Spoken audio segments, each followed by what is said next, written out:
Hey guys, Malcolm Moore here, and today's video is how to ride a T-bar. Yes, this is a video I've done before, but the audio was rubbish, so I'm doing it again.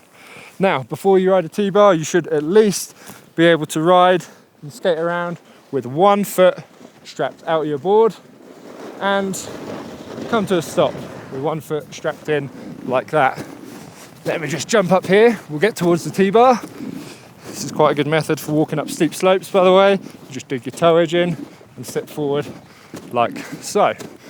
All right, anyway, back to the task in hand, the T-bar. There she is.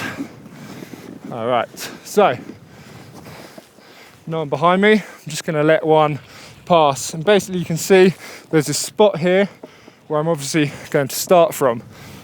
Pull my board out into it, have my board dead underneath the cable, in line with the cable.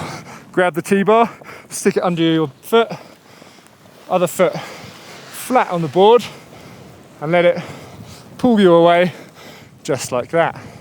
Now you can see this one, it's a little bit different. I've also come to a stop there, and then, whoop, there it is. It gave me a little jerk. It just pulled me off. The reason was, this T-bar, when I got on, it was actually on a little down slope, and then you kind of almost catch up to where it's connected to the cable above, and then I slowed right down, but as the slope started to go up, that's when it kind of tightened and then gave me that pull. So to deal with that pulling motion that can sometimes happen after you get on, but more often, to be honest, when you get on, the best thing to do is just lean back very slightly, tighten your core up, and make sure your shoulders are dead in line with the board. And that's what I'm going to show you right now, because that's quite the important thing for your first time on the T-bar. You can see if I put my arms out like that, they follow the line of my board, which also, looking overhead, follows the line of the cable. It's a really easy visual to go from. Just try and stay underneath that line and you'll be fine. And to do that, well, really, you don't need to do much. Like with the 1 foot exercise, where you just do some straight running on the flat slope, the very first thing I did before I came to a stop on my heel edge, you just have your feet in your boots, completely flat, completely relaxed. I'm not leaning back and putting pressure onto my heel edge. I'm not leaning forward and putting pressure onto my toe edge. I'm dead centered on my board. And now if we to look at my shoulder line again, but see how it's kind of angled, if I'm leaning forward or leaning back, basically where you should be is just kind of parallel to your board. So I am leaning back in the sense that because the slope is going up, and I'm matching the angle that my board is at, but I'm not actively leaning back like that. I'm not really kind of doing this movement. Oh, and even as I did that, I came out of line a little bit. So I wouldn't recommend that you overly lean back. Use your hand as a guide on the top of the pole here. You can bring your backhand on it as well if you want, or like me, you might be comfortable just resting like this. And resting is one of the key words. I'm not holding on for dear life. Most of my weight is kind of on my inner thigh right here. That's where the T-bar is kind of holding me and just pulling me up from. And I'm just sitting there, not doing a lot. Now, thankfully, this slope underfoot is quite flat. It's pretty steep. Yeah, it's a pretty steep T-bar actually. I can imagine this would at least be a red run if I was to be riding down it. But it is pretty flat. And what I was about to say is, sometimes it's not. They can be tilted to the left or the right. And to stay underneath the cable in those situations, that's when you might need to move a little bit laterally. So that's kind of like that on top of your board.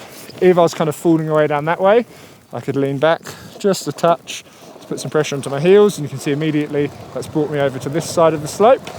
If I needed to go the other way, I could just bend my knees, lean over this way and put some pressure onto my toe edge, and it's going to bring me across that way. All right, let me just stand up, get back underneath the cable. But honestly guys, the key to it is just relaxing. There's not a lot to do. We're almost at the top, and I'll show you how we get off when we get there. I'm up on the glacier at Saas-Fee right now, which, despite being a bit of a whiteout today, is a really, really cool place. There's ice all around me, big glaciers up on top of the cliff there, and you can see some of it. I'll whip the camera around so you can see the ice on the glacier just there. Really, really cool place. And if you're wondering how I'm filming this, I've got this invisible selfie stick and I can point the camera wherever I want it. I'm using the Insta360 X3 camera. I'll put a link to that down below as well if you're interested. Cool, so very nearly at the top, there should usually be some sort of sign telling you when to get off. And all I'm going to do at the top is kind of pull this out, push it away. It is easier to use both your hands here. Sometimes there's quite a bit of tension, but because I'm holding the camera, I'm just going to use my backhand to pull it out. I'm just going to kind of ride off, come to a stop, and then make sure I get out of the way of the skier behind me. So, very close to the top. There I am, push it out, right out to the side.